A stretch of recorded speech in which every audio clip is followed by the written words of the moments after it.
Muy buenos días, profesor. Muy buenos días, compañeros en general. Eh, Otro tema que se habló en el seminario fue sobre el sistema de gestión de seguridad de la información. ¿Qué es el sistema de gestión de seguridad de la información? Es un conjunto de políticas de administración de la información. El término se denomina en inglés Information Security Management System. El término SGSI es utilizado principalmente por la ISO 27001, que especifica los requisitos necesarios para establecer, implantar, mantener y mejorar un sistema de gestión de la seguridad de información. Según el conocido ciclo de Deming PDCA, según el acrónimo de Plan, Do, Check, Act, planificar, hacer, verificar y actuar. De planificar, vemos que es una fase de diseño del SGSI, de evaluación de riesgo de seguridad de la información y la selección de controles adecuados. Lo que es hacer es una fase que envuelve la implantación y operación de los controles. Lo que es verificar es una fase que tiene como objetivo revisar y evaluar el desempeño, eficiencia y eficacia del SGSI. Lo que es actuar es esta fase de se realiza cambios cuando sea necesario para llevar de vuelta el SGSI a máximo rendimiento. Otro tema también que se habló sobre la confidencialidad, la integridad y disponibilidad de la información. Entre ellas en la confidencialidad, que es el aproximadamente equivalente a la privacidad. Las medidas emprendidas para garantizar la confidencialidad están diseñadas para evitar que la información confidencial llegue a las personas equivocadas. El tiempo que se garantiza que las personas adecuadas pueden obtenerla. El acceso debe ser restringido a aquellos autorizados para ver los datos en cuestión. También es común que los datos se clasifican de acuerdo con la cantidad y el tipo de daño que se podrá hacer si cae en manos no deseadas. También se puede implementar medidas más o menos estrictas de acuerdo con estas categorías. Otro, la integridad.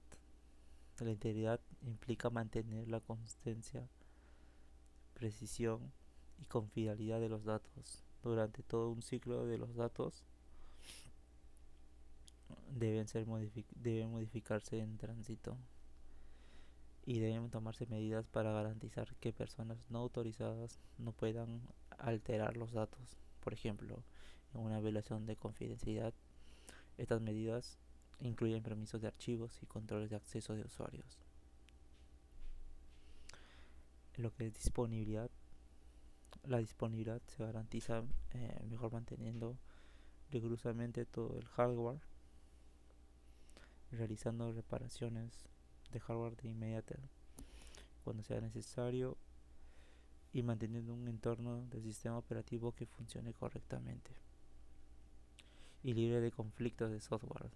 También es importante mantenerse al día con todas las actualizaciones necesarias del sistema, ¿no? 24/7, como dice en la imagen.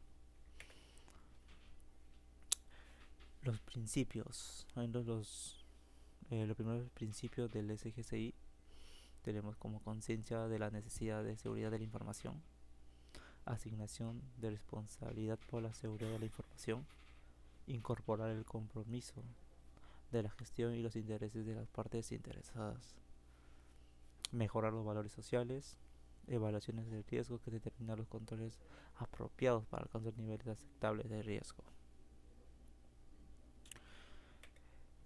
Otro tema importante y también que se habló en el seminario fue sobre la ciberseguridad y seguridad de la información. Pero antes no tenemos que saber qué es ciberseguridad. La ciberseguridad es la práctica de defender las computadoras, los servidores, los dispositivos móviles, los sistemas electrónicos, las redes y los datos de ataques maliciosos, ¿no? Como virus. También se conoce como seguridad de tecnología de la información o seguridad de la información electrónica. El término se aplica en diferentes contextos, desde los negocios hasta la información móvil, y pueden dividirse en algunas categorías comunes. Como en el primer punto tenemos la seguridad de red, que es la práctica de proteger la red informática de los intrusos, ya sean atacantes dirigidos o malware oportunista. La seguridad de las aplicaciones se enfoca en mantener el software y los dispositivos libres de amenazas. La seguridad de la información, proteger la integridad y la privacidad de los datos, tanto en el almacenamiento como en el tránsito. La seguridad operativa incluye los procesos y decisiones para manejar y proteger los recursos de datos, los permisos que tienen los usuarios para acceder a una red y los procedimientos que determinan cómo y dónde pueden almacenarse o compartirse los datos se incluyen en esta categoría. La recuperación ante desastres y la continuidad del negocio define la forma en que una organización responde en un incidente de ciberseguridad o cualquier otro evento que cause que se detengan sus operaciones o se pierdan los datos. Otro tema también que se habló fue sobre la seguridad física. Se conoce como seguridad física el conjunto de elementos que conforman un plan de seguridad para proteger un espacio determinado con el fin de evitar daños y minimizar amenazas. Para prestar un buen servicio de seguridad es necesario identificar los posibles riesgos y amenazas que hay en el lugar y buscar los elementos físicos que se requieran para suministrar una excelente protección. Las amenazas que se pueden bloquear con los elementos de seguridad física son los incendios, robos, secuestros, homicidios, suplantación y robo de información, que se analizan y se designan según la probabilidad de amenazas: altamente probablemente, probable, poco probable y la probabilidad desconocida. También encontramos algunos elementos de la seguridad física. Tenemos como primer punto, que es el control de acceso.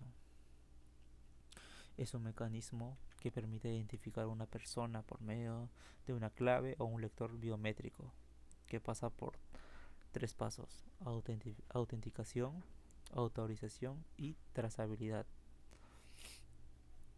También tenemos lo que es el sistema de alarma, que es un aplicativo que envía información de alerta a las autoridades o activa una sirena para irrumpir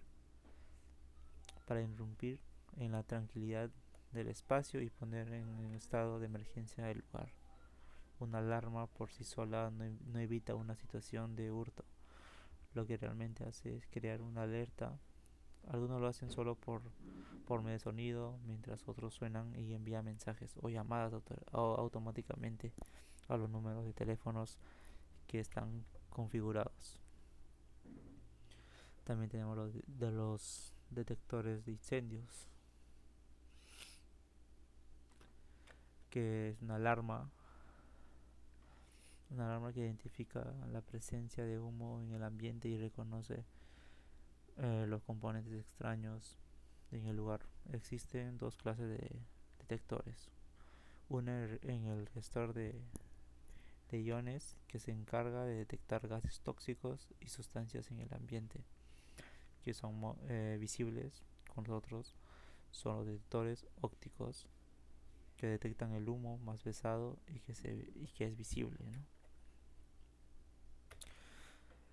También, ¿no?, tenemos lo que es la seguridad lógica, pero antes tenemos que saber, ¿no?, qué es la seguridad lógica. La seguridad lógica se define como un conjunto de procesos destinados a garantizar la seguridad en el uso de los sistemas y los programas destinados a gestionar los datos y procesos de cualquier empresa. Del mismo modo, también hace referencia al acceso autorizado y ordenado de los usuarios a la información almacenada por la compañía. ¿Para qué sirve la seguridad lógica? La seguridad lógica persigue fundamentalmente en dos objetivos. En el primer punto, y es garantiza que los programas, archivos y datos son utilizados mediante procedimientos correctos y seguros. En el segundo objetivo es restringir el acceso a archivos y programas por parte de usuarios sin autorización. También encontramos los principales objetivos, que son controles de seguridad lógica, de control de seguridad lógica. En el primer punto, que nos dice que limita el acceso a los programas y archivos. Garantizar el trabajo de los empleados sin necesidad de supervisión constante y que no tengan la posibilidad de realizar cambios en los programas o archivos que no correspondan. En el tercer punto tenemos asegurar el uso de programas, archivos y datos correctos y por los medios adecuados. Otro objetivo es que la información compartida se recibe solo por el destinario al que ha sido enviado y no a otro. Otro objetivo es que estableciendo sistemas alternativos secundarios para compartir información entre distintos puntos. Otro objetivo es la creación de sistemas de emergencias alternativos para transmitir información. Otro tema también que se habló en el seminario fue sobre el ISO 27014. Es una norma, el ISO 27014 es una norma de seguridad de la información, lo cual facilita orientación sobre los principios y conceptos para, para gobernar la seguridad de la información. A través de esta, la organización podrá dirigir, comunicar, evaluar y controlar la seguridad de la información que está relacionada con las actividades de la organización. Entre ellas encontramos 6 principios de gobiernos de la seguridad de la información, y las cuales son que es establecer la responsabilidad con respecto a la seguridad de la información en toda la organización, adoptar una aproximación basada en el riesgo, establecer la dirección de las decisiones que inversión en seguridad de la información, asegurar la conformidad de los requerimientos internos y externos, informar un entorno positivo y respecto de la seguridad, revisar el rendimiento en relación al resultado de negocio.